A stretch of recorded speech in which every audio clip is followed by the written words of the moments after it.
ये सम्राट अशोक के जीवन के आरंभिक काल और उनके चंडाशोक बनने तक की एक अत्यंत प्रभावशाली प्रस्तावना है। सम्राट अशोक, चंडाशोक से धम्म की ओर। आरंभिक अध्याय। पाटलिपुत्र की धरती उस दिन कुछ अलग ही रंग में डूबी हुई थी। गंगा की लहरें शांत थीं, लेकिन राजमहल के भीतर हलचल थी। मौर्य वंश के सम्राट बिंदुसार के महल में एक ऐसा बालक जन्म ले चुका था जिसके बारे में किसी ने नहीं सोचा था कि वही आगे चलकर इतिहास की दिशा बदल देगा। उसका नाम रखा गया अशोक। अशोक का बचपन वैभव और संघर्ष के बीच बीता। वो राजमहल में पैदा हुआ जरूर था, लेकिन उसकी मां कोई मुख्य रानी नहीं थी। यही कारण था कि अशोक बचपन से ही उपेक्षा का स्वाद चखने लगा। राजमहल में बड़े बड़े उत्सव होते, लेकिन अशोक अक्सर उन कोनों में खड़ा रह जाता जहां से सिर्फ शोर सुनाई देता था, सम्मान नहीं। बचपन में ही अशोक का स्वभाव अलग दिखने लगा था। वह दूसरे राजकुमारों की तरह रेशमी वस्त्रों और खेल तमाशों में नहीं डूबा रहता। उसे तलवारें देखना अच्छा लगता था, युद्ध की कहानियां सुनना अच्छा लगता था। उसकी आंखों में एक अजीब सी आग थी, जैसे वो दुनिया से कुछ साबित करना चाहता हो। गुरु उसे अक्सर डांटते थे क्योंकि अशोक सवाल बहुत करता था।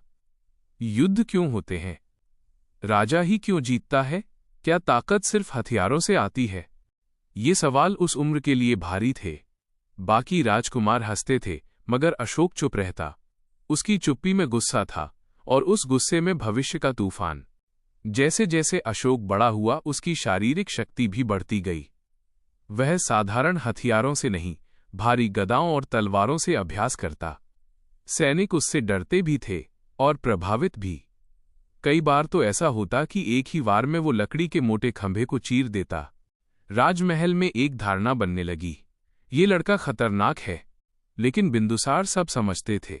उन्होंने अशोक को नजरअंदाज नहीं किया, बल्कि दूर भेज दिया, उज्जैन की ओर, ताकि राजधानी की राजनीति से वो अलग रहे। पर यही दूरी अशोक को और मजबूत बनाती गई। उज्जैन में अशोक को पहली बार शासन की सच्ची तस्वीर दिखी। वहां जनता थी, भूख थी, विद्रोह था और डर भी।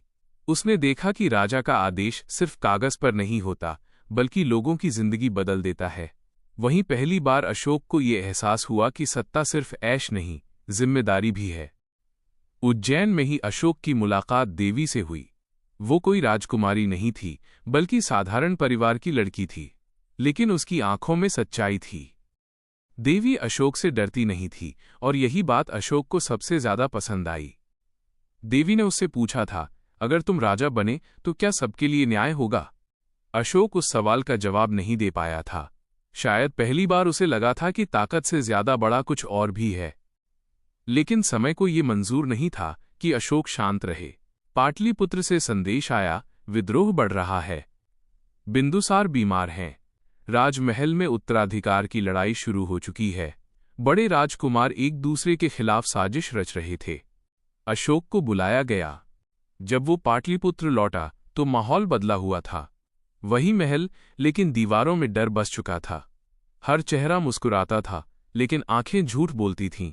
अशोक समझ गया, अब युद्ध सिर्फ मैदान में नहीं, महल के भीतर भी होगा। बिंदुसार ने अशोक को देखा और लंबी सांस ली। तुम्हारे अंदर आग है, उन्होंने कहा, पर देखना, ये आग तुम्हें जला न दे। कुछ ही समय बाद बिंदुसार की मृत्यु हो गई, और उसी दिन मौर्य साम्राज्य की सबसे खून से सनी राजनीति शुरू हुई। राजकुमार एक एक कर मारे जाने लगे, कोई जहर से, कोई तलवार से।